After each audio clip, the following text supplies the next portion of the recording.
kulanti wacan oo wanaagsan saaxiibayaal dhammaantiin meel kastoo aad joogtaan halkani waa janalka wararka ee Samakaab TV xilli walbana waxaan inii soo gudbinaa wararkii ugu dambeeyay dalka gudihiisa ka dhaca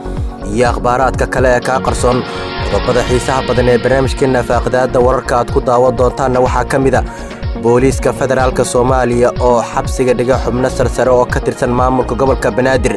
kadib markii tuhun xoog leh uu soo galay Somaliland waxa ay shaqada ka ciirisay 42 kamid ah shaqaalaheeda kuwaas oo uga shakisan tahay inay dawladda federaalka ee Soomaaliya mushaar ka qaataan xog ku saabsan cidda ka dambeysay in Generaal Bashiir Goobe loo magacaabo xilka cusub ee shalay uu ra'iisul wasaaraha xukuumadda Xasan Cali Kheyre u dhiibay la taliyihii hore ee Donald Trump oo u ololeynaya Soomaaliya si uu u caawiyo saaxiibkiis madaxweyne Farmaajo iyo Al-Shabaab oo war ka soo saaray saddexda madaxweyne ee lagu doortay Jubbaland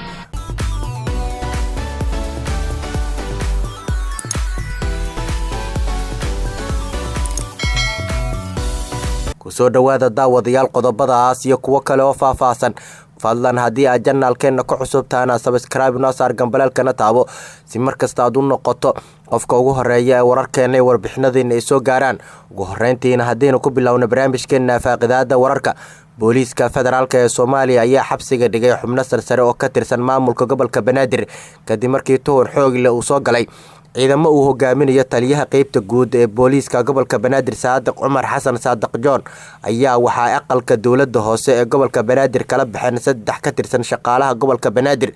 dadkan ayaa ciidamadu waxa ay ka kaxeysteen xarunta gobolka qaarkood jirdil ayaa loo geystay sidoo kalena iyaga oo jeebeysan ayaa gaari la saaray waxaana ku jira agaasimo ku-xigeenka shaqada iyo shaqaalaha ee maamulka gobolka Banaadir Nuur Axmed Cali sidoo kale dadka la xiray ayaa waxaa ka mid ah sida la sheegay qof dumar ah oo ka tirsan shaqaalaha maamulka gobolka Banaadir sida ay goobjoogayaal xaqiijiyeen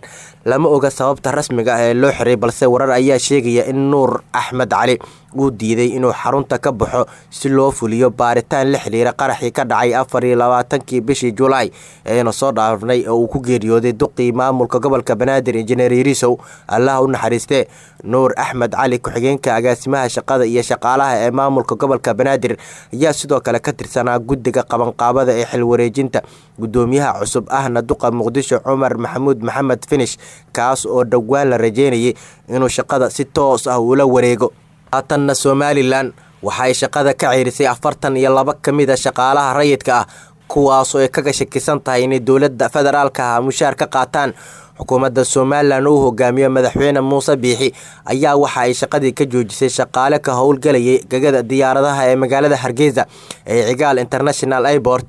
shaqaalahan ay shaqo joojinta ku sameysay xukuumadda Muuse Biixi ayaa tiradoodu waxa ay gaaraysaa 42 shaqaale ah waxayna ka shaqeynayaan 5 qaybood oo ka kooban yahay garoonka diyaaradaha ee Cigaal wararka aan helayno ayaa sheegaya in sababta shaqaalaha intaas la eg ee xukuumadda Somaliland shaqada uga ciirisay ay tahay mushaar inay ka qaataan dawladda federaalka ee Soomaaliya oo maamulka hawada kala soo wareegtay hay'adda duulimaadka ee qaramada midoobay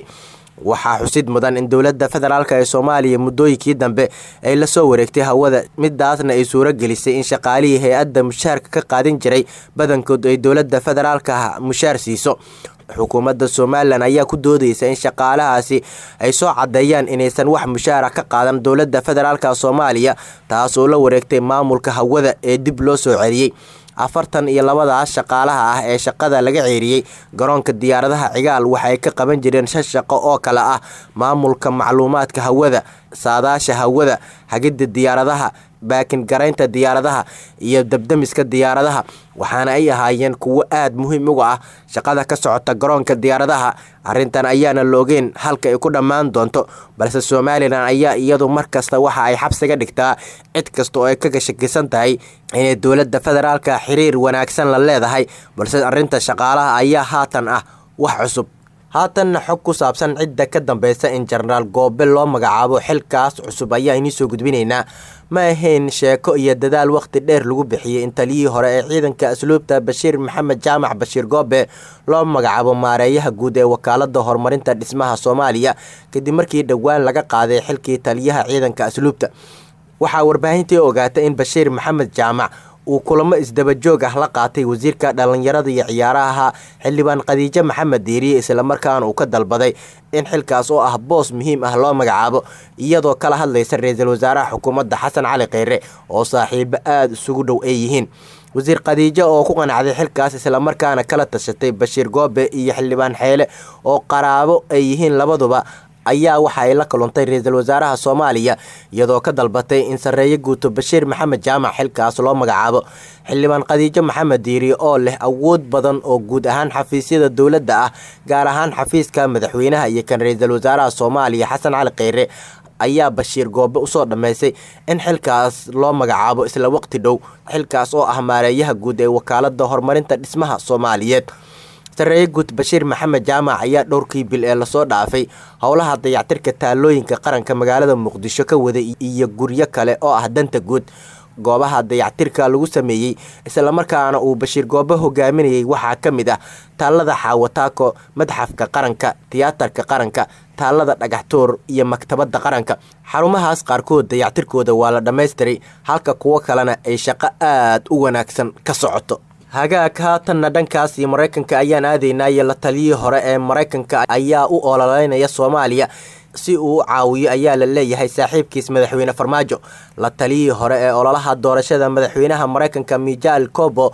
oo ah xeeldheere jamhuuri ah ayaa samaystay shirkad u ololeysa dalalka shisheeye waxaana kaliyatigiisa koowaad noqday Soomaaliya. Kabuto oo aad ay saaxiibo u yihiin madaxweynaha Mareykanka Donald Trump ayaa matali doona Soomaaliya isaga oo danaheeda kala hadli doona maamulka Mareykanka. waa shaqadii u horeysay ee loo dhiiba ama uu ololeeyo dal shisheeye oo uu qabto Kabuto isaga oo jamhuuriga Mareykanka aad looga ixtiraamo gudihiisa. waxa uu matali doonaa safaaradda Soomaaliya ee Washington DC waxaana shaqadaas inuu helo ka caawisay xiriirka muddada fog uu la lahay madaxweynaha Soomaaliya Maxamed Cabdullaahi Farmaajo. xiriirka Kabuto iyo Farmaajo ayaa ka soo bilowday magaalada Buffalo lagu magacaabo ee gobolka New York markaas oo madaxweynaha Soomaaliya uu ka qayb gali jiray siyaasadda deegaanka xisbiga jamhuuriga. Kabuto ayaa sanado badan ololihiisa sidoo kale ka soo waday magaaladaasi. sharaf ayay ii tahay inaan shaqadan qabanayo ayuu yiri Kabuto oo ka hadlayay shaqada ay dawladda Soomaaliya u magacawday. waxaana dareemayaa inay tahay arrintani waajib isaaran inaan shaqadaasi qabto ayuu yiri. Kabuto ayaa aaminsan in Mareykanka uu wax badan ka caawin karo xasilooni darrada Soomaaliya waxaana uu sheegay in Trump uu arrintani il gaar ah u yeelan doono. waa waxa naga caawinaya xiriirka wanaagsan ee aan la leeyahay Trump arrinta Soomaaliya. safiirka Soomaaliya ee qaramada midoobay Abuukar Daahir Cismaan ayaa arrintaasi waxaa ka soo xigtay wargeyska lagu magacaabo Buffalo News oo arrintaasi wax ka qoray. Soomaaliya waxa ay ku jirtaa marxalad kala guur ah ayuu yiri Danjira Abuukar waxaana Mareykanka uu yahay daneeyaha koowaad ee caalamka dhanka Soomaaliya. danjiraha ayaa sidoo kale sheegay in dawladdaasi ay raadinayso inay gacan ka geysato sidii arrimaha Soomaaliya wax looga qaban lahaa iyo deynta ay hay'adda lacagta adduunka ee IMF ku leedahay sidii looga cafin lahaa ayuu Mareykanku qayb weyn ka qaadanayaa. arrinta Mareykanka iyo Soomaaliya ayaa haatan waxaa loo arkaa inay tahay mid si weyn wax isaga bedelaysa. ugu dambeyntiina barnaamijkeena faaqidaada wararka daawaqdayaal waxaan kusoo gabagabeynaynaa Al-Shabaab ayaa waxay war ka soo saartay saddexda madaxweyne ee lagu doortay Jubbaland. kooxda Al-Shabaab ayaa markii u horeysay si rasmi ah uga hadashay doorashadii ka dhacday Jubbaland halkaas oo saddex madaxweyne oo isdiidan ay ka soo baxeen. Sheekh Maxamed Abu Cabdalla oo ah mas'uulka Al-Shabaab u qaabilsan Jubbooyinka oo wareysi siiyay idaacadda afkooda ku hadashay ee Al-Andalus lagu magacaabo ayaa waxa uu sheegay in saddexdaas madaxweyne dhammaantood ay dagaal la gali doonaan. Abu Cabdalla ayaa sheegay in Jubbaland ay ku loolamayaan dalalka Kenya, Itoobiya iyo reer galbeedka isla markaana